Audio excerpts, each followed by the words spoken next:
Luke, I am your father.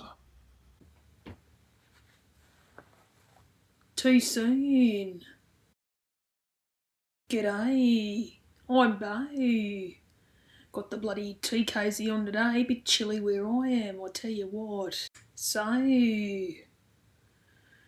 we're still here.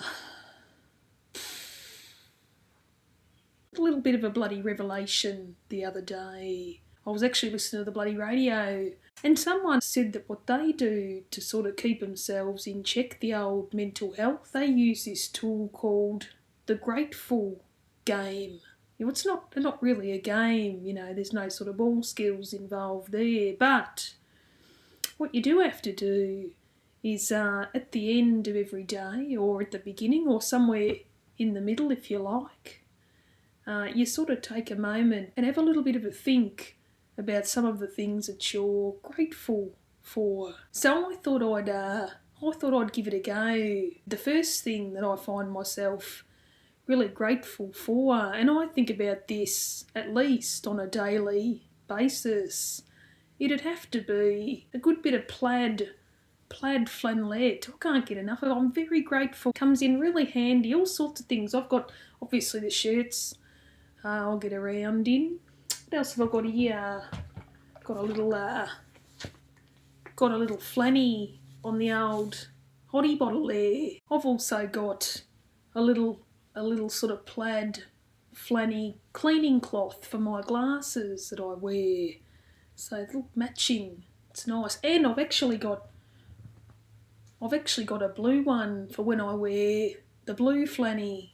You know, it's nice to have a level of consistency, isn't it? But I'm grateful for a lot of other things as well. So if I were to sort of walk you through my day, I'd say that I'm really grateful that I can leave my house, you know, and I can go and jump on a tram. Now, it's a good thing I don't have any mobility aids or a wheelchair, because it'd be a bit bloody rough going if you did, I reckon. They're not real user-friendly, them trams. I can sit or stand wherever I like, you know, without fear of being harassed or assaulted in any way. I'm never fearful of that. I'm grateful that, you know, if I forget to bloody touch on me little touch on ticket there, the ticket police just usually give me a bit of a this one, you know, just come on, Beau. I'm grateful that I can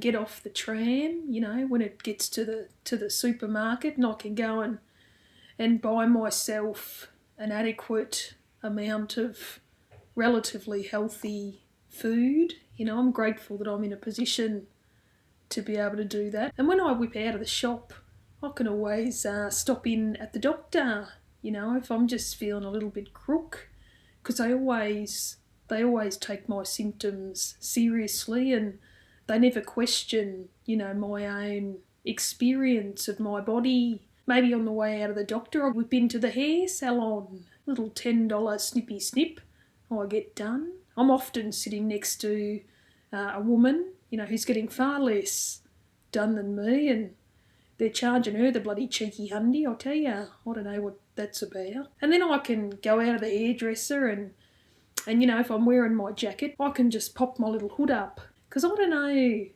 about you, but your hair's always...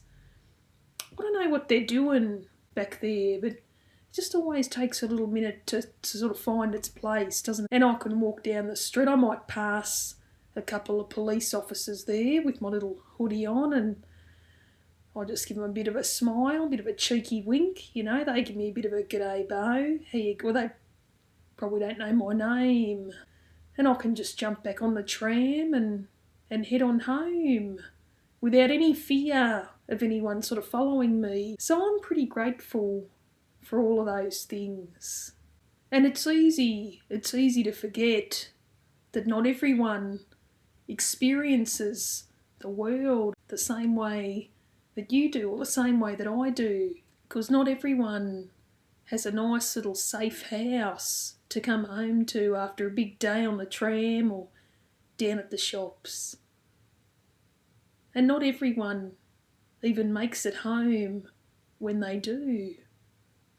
So it's good to have a little bit of a think about that every now and again. Till I see you again, be kind to yourselves, won't And you? I'm rooting for you to make it on through.